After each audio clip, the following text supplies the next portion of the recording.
here in Lausanne, Switzerland, for a biblical studies gathering of all the YWAMers that work with the different Bible schools here in Europe.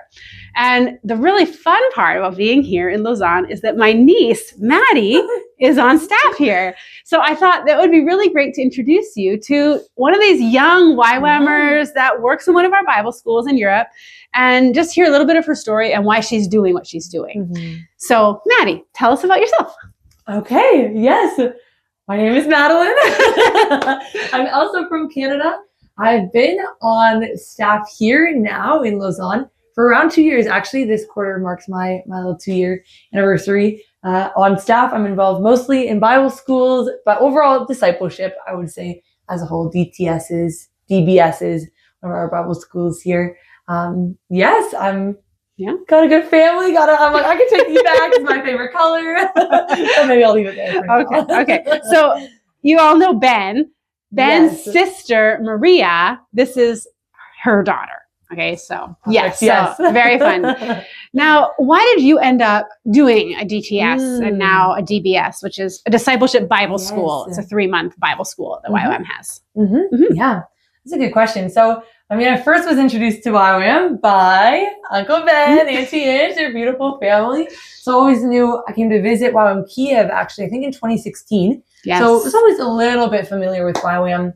But then as our church started to get a little bit more involved with YWAM missionaries and sending and supporting and things like that, I was eventually invited, actually, by Kyle and Anya to do a short mini DTS, I called it, in Germany. So that was only 5 weeks long. Okay, so Kyle and Anya are friends of ours that worked in YWAM Kiev with us. Yeah. So yes. Okay, you're okay. You're okay. Invited by them to do this small 5-week mini DTS. And I did that. It was run in Germany. And I fell in love just when you have a realization that God is not just someone I've heard about my whole life, but he actually wants a personal relationship with me. It's a simple revelation, but it just is, of course, completely life-changing. So then I knew from that point on, I want the full thing. So I graduated high school. I did my full DTS here in Lausanne. Went to outreach in North Africa. Absolutely loved it. And then in my DTS, I read through the Bible in cover to cover. Oh, okay. And I remember closing the cover thinking, wow, that's really good. Now I need to understand it. I just read it, but I have no idea what's going on. Yeah. When you're just doing little portions every morning or every night without the Bible teaching. And then I knew, I'll try to keep it shorter, but I knew I was being called to ministry. I thought I knew I need some sort of equipping, some sort of grounding and foundation before going to ministry, especially if I want to be able to offer someone biblical truth and wisdom, then I need, I have a responsibility to invest in that myself. So I just did the 3-month DBS and fell in love with the Bible and discipleship in the Word. So then I applied, came back here to join staff. Okay. And I've been doing that ever since. Yeah. Okay. So now you are actually now going to lead this next discipleship Bible school.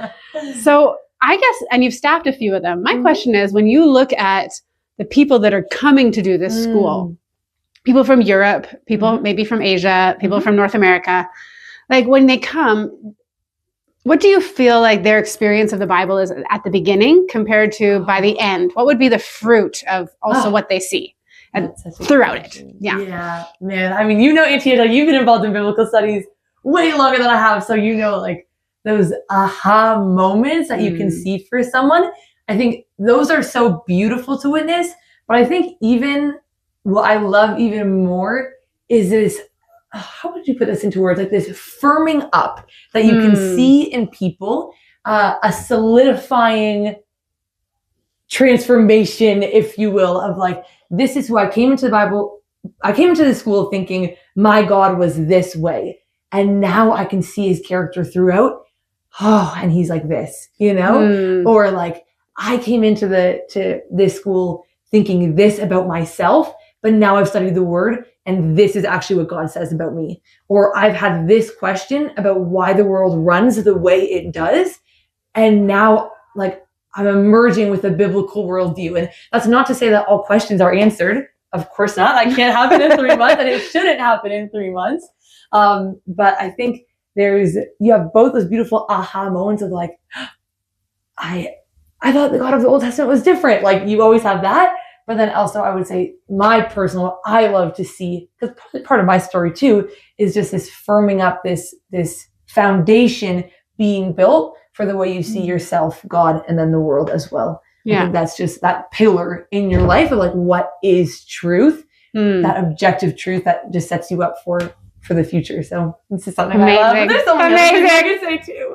I love that we didn't press this at all, and you were like, point 1, point 2, point 3. This is my niche. She's amazing. I also think going into ministry and missions, you have to think of your why quite a bit. Like, yes. Okay, so why Bible studies? Why overseas? Why am I doing this? So if it sounds like rehearsed, I hope it doesn't sound rehearsed, but I've said it I've pondered it. Prayed about it quite a bit for myself. So that's awesome. I love that. So good. Yeah.